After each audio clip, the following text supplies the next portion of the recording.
Salut à tous et bienvenue dans cette nouvelle édition de votre journal Foot Quotidien du lundi 8 septembre 2025. On commence tout de suite avec la Ligue 1 et le Paris Saint-Germain qui était au centre de l'actualité ce week-end malgré la trêve internationale.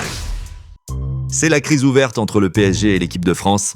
Et tout a commencé avant le match. Jeudi 4 septembre, le PSG envoie une lettre au président de la FFF, Philippe Diallo. Le club, via son secrétaire général Grégory Durand, y exprime sa profonde inquiétude et son mécontentement quant à la préservation de la santé de ses joueurs. Paris dénonce des décisions prises de manière unilatérale, sans concertation ni validation, et réclame la mise en place immédiate d'un protocole formalisé de communication médicale, garantissant des échanges systématiques, documentés et réciproques entre les staffs médicaux du club et de la sélection. Vendredi 5 septembre, en Pologne, France-Ukraine, Ousmane Dembélé entre à la pause pour remplacer Désiré Doué victime d'une gêne au mollet, puis sort à la 70e touché aux ischios de la jambe droite.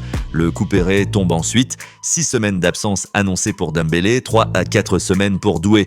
Double coup dur avant l'Atalanta et le classique à Marseille. La colère du PSG explose. Le club déplore que ces alertes n'aient pas été suivies et en interne lâche cette phrase choc relayée par le Parisien. C'est complètement fou de l'avoir fait jouer. Le message public est tout aussi ferme. Appelle urgemment à un nouveau protocole de coordination médico-sportive, plus transparent et collaboratif, pour faire de la santé des joueurs une priorité absolue. Dimanche, Didier Deschamps répond dans Téléfoot. Ce n'est pas que contre le staff médical, c'est contre l'équipe de France. Ce rapport, on l'a toujours eu avec tous les clubs. On a toujours fait les choses avec beaucoup de sérieux et de professionnalisme. Puis il concède « Oui, je comprends leur colère. À leur place, j'aurais le même ressenti. Je ne suis pas là pour prendre des risques. Est-ce que j'en ai pris avec Ousmane ? Si vous laissez des joueurs sur le banc, il n'y a aucun risque. Mais à partir du moment où les joueurs sont sur le terrain, le risque zéro n'existe pas. » Les faits sont là, alerte formelle le 4, blessure le 5, bras de fer le 7. Au-delà du sportif, c'est une fracture institutionnelle autour de la gestion médicale. Et cette fois, l'affaire pourrait laisser des traces. Et un autre coup dur inattendu s'est produit ce vendredi pour le PSG. Et pas sur le terrain cette fois, Luis Enrique s'est blessé en plein entraînement de vélo. L'entraîneur parisien a chuté et souffre d'une fracture de la clavicule. Le club a officialisé l'information dans un communiqué précisant que le coach allait être opéré et qu'il recevait tout le soutien du PSG. Mais selon le Parisien, Luis Enrique est surtout très contrarié. Hospitalisé en Espagne, il redoute que sa rééducation ne perturbe son quotidien à Paris. Un accident étonnant, une opération à venir et un entraîneur agacé, pas l'idéal pour préparer la rentrée européenne. Une page se tourne au Paris Saint-Germain. Presnel Kimpembe quitte son club de cœur pour le Qatar Sports Club. Formé à Paris, présent depuis l'âge de 8 ans, le défenseur central met fin à 20 années d'histoire commune avec les Rouges et Bleus. Le président Nasser Al-Khelaifi a rendu hommage à son parcours. Presnel a connu une carrière incroyable au Paris Saint-Germain.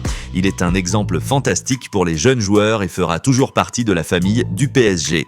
Ému, Kimpembe a aussi livré un message fort aux supporters. Peuple parisien, une nouvelle page va s'écrire et une autre se tourner. Je suis très fier d'avoir défendu ces couleurs pendant tant d'années. Je veux tout simplement remercier tout le club et bien évidemment les supporters. Nous ne sommes rien sans vous.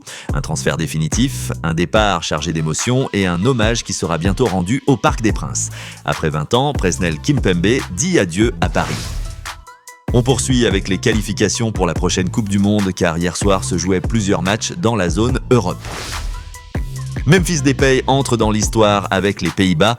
Dimanche, face à la Lituanie, l'attaquant a ouvert le score dès la 11e minute et devient le meilleur buteur de l'histoire des Oranges avec 51 réalisations devant Robin van Persie. Les Néerlandais ont ensuite doublé la mise par Timber, mais la Lituanie a réagi. Gineitis puis Girdvainis ont égalisé avant la pause, score 2-2, tout à refaire. Il fallait un héros et Depay a encore frappé. Son 52e but en sélection offre la victoire 3-2 aux hommes de Coman qui prennent la tête du groupe G à égalité avec la Pologne après sa victoire sur la Finlande 3-1. Un record historique, un doublé décisif. Memphis Depay marque son époque avec les Pays-Bas. La Géorgie continue de rêver du mondial 2026. Dimanche, les hommes de Willy Sagnol ont balayé la Bulgarie 3-0. Le show a commencé avec Kvaratskhelia. Le joueur du PSG a ouvert le score à la 30e minute avec un petit numéro dans la surface. Juste avant la pause, Ganidze a doublé la mise, puis Mikotadze a scellé le succès à la 65e minute. Résultat, 3 points et une Géorgie qui prend la seconde place du groupe E, derrière l'Espagne victorieuse de la Turquie 6-0 dans l'autre match de la poule. Une campagne qualificative qui démarre fort et qui peut encore réserver des surprises. L'Allemagne se fait peur, mais l'Allemagne s'impose. Après sa défaite surprise contre la Slovaquie, la Mannschaft a réagi dimanche face à l'Irlande du Nord. Un début parfait avec l'ouverture du score de Serge Gnabry dès la 7e minute. Mais les Allemands se sont relâchés et Price a égalisé à la 34e. Tout était à refaire. Il a fallu attendre la 69e minute pour voir Amiri redonner l'avantage avant qu'un superbe coup franc signé Florian Wirtz ne scelle la victoire 3 minutes plus tard. Score final 3-1. L'Allemagne revient donc à hauteur de l'Irlande du Nord, en seconde position du groupe A, 3 points derrière la Slovaquie, seule en tête après sa victoire 1-0 au Luxembourg. Une réaction attendue, mais une Allemagne encore fébrile.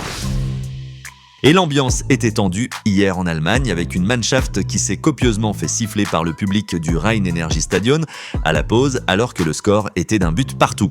Julian Nagelsmann n'a pas aimé cette attitude. Au micro de RTL, le sélectionneur a lâché « Oui, j'ai entendu, cela ne me dérange pas, mais des sifflets à la mi-temps ne font pas vraiment avancer les choses.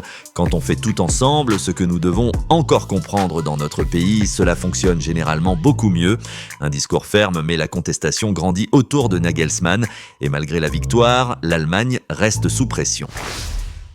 On file maintenant en Première Ligue du côté de Manchester United où un dernier transfert devrait être annoncé dans les prochaines heures. André Onana change d'air, le gardien camerounais quitte Manchester United pour être prêté à Trabzonspor. Après l'accord trouvé entre les deux clubs, Fabrizio Romano confirme que le joueur a donné son feu vert. Initialement, Onana hésitait, mais l'arrivée du Belge Senne Lammens lui ferme la porte chez les Red Devils. Et surtout, Trabzonspor a trouvé l'argument décisif, le salaire. Selon le Daily Mail, l'ancien de l'Inter Milan va tout simplement doubler ses revenus, salaire intégralement pris en charge, prime à la signature, bonus, un package financier XXL pour convaincre le portier de 29 ans. Pas d'option d'achat prévue, Onana retournera à Man U en fin de saison, mais en attendant, le Camerounais va retrouver du temps de jeu en Turquie et un portefeuille bien rempli. On termine en Bundesliga du côté du Bayer, où les supporters attendent avec anxiété l'annonce du nom du futur entraîneur. Le Bayer Leverkusen tient son nouvel entraîneur. Après le limogeage d'Erik ten Hag la semaine dernière, le club allemand a trouvé un accord avec Kasper Hjulmand. Libre depuis juillet 2024, l'ancien sélectionneur du Danemark a convaincu la direction lors des entretiens. Selon Kicker, le technicien scandinave devrait signer dans les prochains jours et prendre place sur le banc du Werkself. Hjulmand connaît déjà la Bundesliga. Il avait dirigé Mayence en 2014-2015 avant ses 2 passages à Nord-Jylland, puis bien sûr sa longue aventure avec la sélection danoise. Un choix ambitieux pour les Leverkusen qui espèrent vite se relancer après un début de saison mouvementé. Voilà pour les actus de la journée. Avant de se quitter, place à la question du jour. Selon vous, Didier Deschamps aurait-il dû prendre moins de risques et laisser Ousmane Dembélé sur le banc face à l'Ukraine ? Dites-le moi en commentaire, je lirai vos avis avec attention. Merci à tous pour votre soutien. Abonnez-vous à Foot Quotidien si ce n'est pas encore fait et activez la cloche pour ne rien rater de l'actu foot. On se retrouve dès demain pour une nouvelle édition. Ciao !